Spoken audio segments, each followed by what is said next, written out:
kala ada seorang raja bernama Raja Kelana Sewandana. Dia adalah seorang raja muda yang gagah berani, tampan, dan rupawan. Karena kelebihannya itu, Kelana Sewandana menjadi sombong dan suka membanggakan diri. Pada suatu malam, Kelana Sewandana bermimpi bertemu seorang putri cantik bernama Sanggalangit yang berasal dari Daha.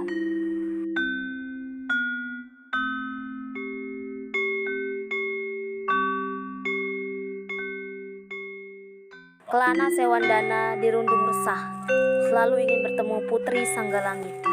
Selalu terbayang-bayang dalam pikirannya sosok seorang putri Sanggalangit. Aku bermimpi bertemu dengan putri yang sangat cantik bernama Dewi Sanggalangit yang berasal dari Daha. Keesokan harinya, Kelana Sewandana mengutus Bujang Ganong untuk pergi ke Daha. Bujang Ganong, sekarang cepatlah kau pergi ke Daha untuk mencari tahu tentangnya.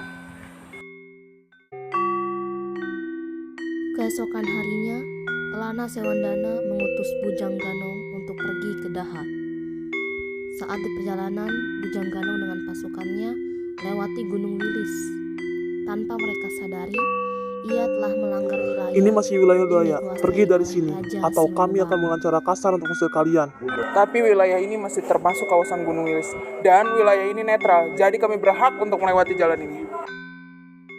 Ini masih wilayah Lodaya. Pergi dari sini.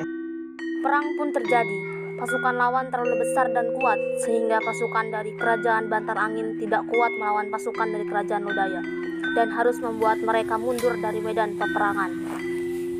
Sial, kita harus mundur terlebih dahulu atau tidak kita akan mati di sini. Semua pasukan, kita mundur sekarang. Bujang Ganong melapor kepada Raja Kelana Sewandana bahwa saat di perjalanan menuju kerajaan Daha, mereka dicegat oleh pasukan Singobarong.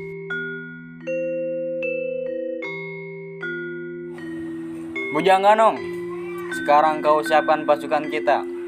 Kita akan menggempur kerajaan Lodaya.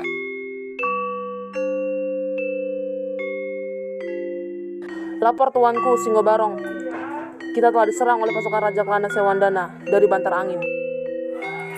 Cok, jangan cok. Beraninya mereka datang ke kerajaan Lodaya. Keesokan harinya, Bujang Ganong sampai ke Daha atas perintah Raja Kelana Sewandana. Akhirnya, perang pun tidak dapat dihindari. Perang pun terjadi. Pasukan lawan terlalu besar dan kuat, sehingga pasukan dari kerajaan Bantar Angin tidak kuat melawan pasukan dari kerajaan Lodaya, dan harus membuat mereka mundur dari medan peperangan. Di balik gunung, Raja Kelana Sewandana bersemedi dengan hikmatnya. Dia dinasihati oleh seseorang, yaitu Begawan Tapawan. Dengarkan, aku tahu apa yang harus kamu lakukan. Pergi, lalu carilah seorang pentul bertopeng hitam dan berwajah buruk, yang bisa kau ajak menari-nari dan menggoda.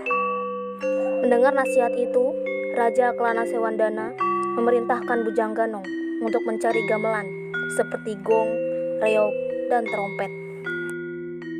Bujang Ganong, perintahkan kepada anak buahmu untuk mencari gamelan, gong, reog, dan trompet. Setelah gamelan, gong, reog, dan trompet sudah terkumpul, Kelana Sewandana kembali ke kerajaan Lodaya dan menemui Raja Singobarong. Oi, masih berani rupanya kau datang ke sini. Kelana Sewandana memerintahkan anak buahnya untuk memainkan alat musiknya. Mendengar suara gamelan, Raja Singobarong ikut berjoget seiring dengan lantunan gamelan dan trompet.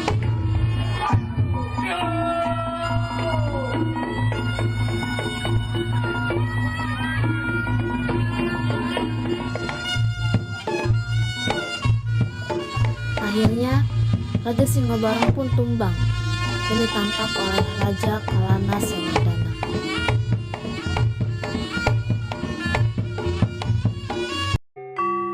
Setelah permasalahan selesai dengan kerajaan Lodaya, Kelana Sewandana dan pasukannya berangkat menuju kerajaan Daha untuk meminang Dewi Sanggalangit.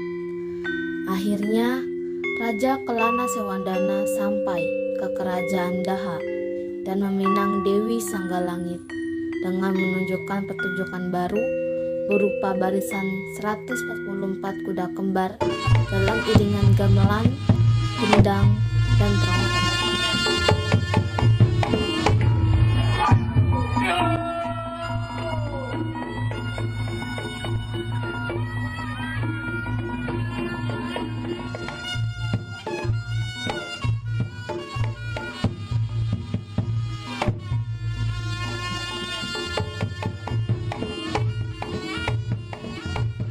Tidak lama kemudian, keduanya menikah dan tinggal di daerah Wongker atau sekarang menjadi Ponorogo.